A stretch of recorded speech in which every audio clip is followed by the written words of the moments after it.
धान की फसल अपनी परिपक्व अवस्था की तरफ अग्रसर हो रही है। किसान अपनी अन्य फसलों की बुआई करने के लिए तत्पर है। सरसों, आलू और गेहूं, ये तीन मुख्य फसलें हैं जो हरियाणा, पंजाब में बड़े स्तर पर उगाई जाती हैं। मैं गुरबाज सिंह विर्क, डिस्ट्रिक्ट करनाल, हरियाणा से यूट्यूब चैनल पर आप सभी का हार्दिक अभिनंदन करता हूं।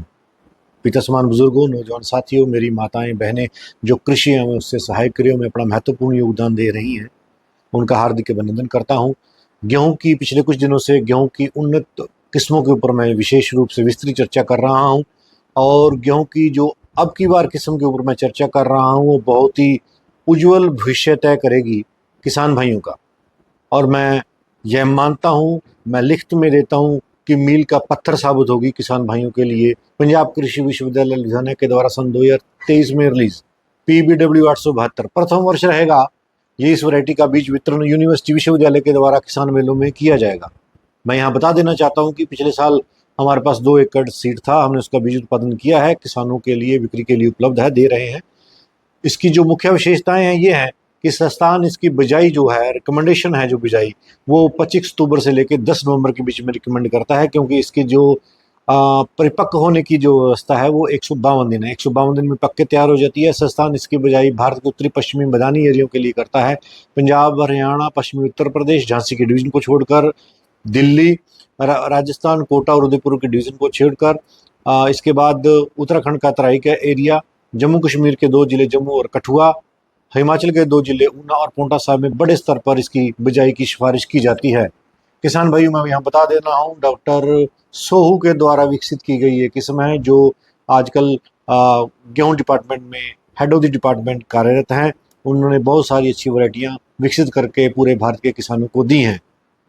इसमें पीला रतुआ और भूरे रतुए का प्रकोप नहीं आता है। इस किस्म के जो दाने हैं किसान भाइयों, वो मोटे और चमकीले होते हैं और शरबती जैसे होते हैं। जो रोटी की गुणवत्ता है वो अपने आप में सफ़ेद होती है और बहुत ही सॉफ्ट रोटी, सुबह की शाम तक बिल्कुल सॉफ्ट रोटी रहती है, मुलायम रोटी रहती है। इसके उत्पादन की बात करते हैं तो संस्थान ये कहता है कि इसका जो बिजाई करते समय, मैं यहाँ बता दूँ, बिजाई करते समय आपने 1.25 बैग DI फास्फेट जरूर डालना है, क्योंकि हम मुर्गी की खाद या गोबर की खाद का प्रयोग नहीं कर रहे हैं। गांव में जो पशु हैं वो निरंतर कम होते जा रहे हैं। जो हमारे किसान भाई हैं, बहुत सारे किसान भाई मोल का दूध ले रहे हैं, उन्होंने पशुपालन करना छोड़ दिया है। वो सफ़ेद कुर्ता पजामा पहनते हैं, थार गाड़ी रखी हुई है और स्कॉर्पियो N की तरह की गाड़ियां लेकर अपना जीवन व्यतीत कर रहे हैं। लेकिन मैं यहाँ बता देना चाहता हूँ कि हमें जीवन की हकीकत से मुंह नहीं मोड़ना चाहिए। अपना गुजर बसर करने के लिए हमें अपने जो नैतिक मूल्य हैं, जो सांस्कृतिक के साथ साथ सामाजिक मूल्यों का के साथ जुड़ा रहना बहुत इम्पोर्टेंट है। इसलिए गोबर की खाद ना होने के कारण हम सिर्फ उर्वरक खादों का पर ही निर्भर रह गए हैं। तो किसान भाई ध्यान दें, बिजाई करते समय आपने 1.25 बैग DI फास्फेट डालना है। कोशिश करें बिजाई करते समय आपने जीरो टेलेज के माध्यम से बिजाई को प्राथमिकता दें। सुपर सीडर का मुंह त्याग दें, उससे उत्पादन पूरा नहीं आता है, जर्मिनेशन कम होता है और यील्ड पोटेंशियल नहीं बन पाता है। जो जीरो टेलेज के जो 30-32 क्विंटल आप उत्पादन सुन रहे हैं, वो जीरो टेलेज के माध्यम से उत्पादन आ रहा है किसान भाइयों। अगर खेत में दीमक की समस्या है तो किसान भाई ध्यान दें, वहाँ पर आपने क्लोरोपेरिफास 2 ml प्रति किलो बीज के हिसाब से जरूर लगानी है। किसान भाइयों, आपसे 3 और 4 सिंचाइयों में यह किस्म पककर तैयार हो जाती है। किसान भाई ध्यान दें, इसकी जो परिपक्वता 152 दिन है और इसके जो 1000 दाने हैं उसका जो भार है किसान भाइयों वो 48 ग्राम से लेके 50 ग्राम के बीच में संस्थान बताता है।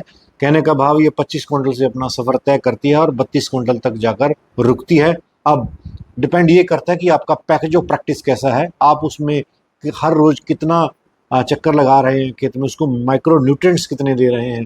क्योंकि मैंने बात करी कि हम कंपोस्ट नहीं डाल रहे हैं, गोबर का खाद नहीं डाल रहे हैं, तो हमारे को माइक्रो न्यूट्रिएंट देना बहुत ज़रूरी है।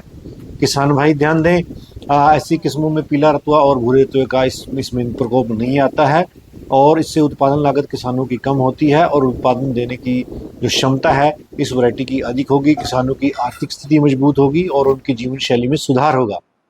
किसान भाई ध्यान दें, इसके पौधे की ऊंचाई जो किसान भाई ध्यान दें, इसका जो पौधा है वो 100 सेंटीमीटर है। इसमें गिरने की आशंका बिल्कुल भी नहीं है। खड़ी होकर पकती है, किसानों को काफ़ी मात्रा में सूखा चारा हमें प्राप्त हो जाता है। जो किसान भाई पशुपालन का काम करते हैं उनके लिए काफ़ी लाभप्रद किस्म रहेगी। बीज की उपलब्धता हमारे पास बनी हुई है। DBW 872 का बीज हम बिक्री के लिए उपलब्ध है और इस वैरायटी के साथ साथ एक तुलनात्मक अध्ययन करेंगे 3386 और DBW 872 के ऊपर भी हम चर्चा करेंगे।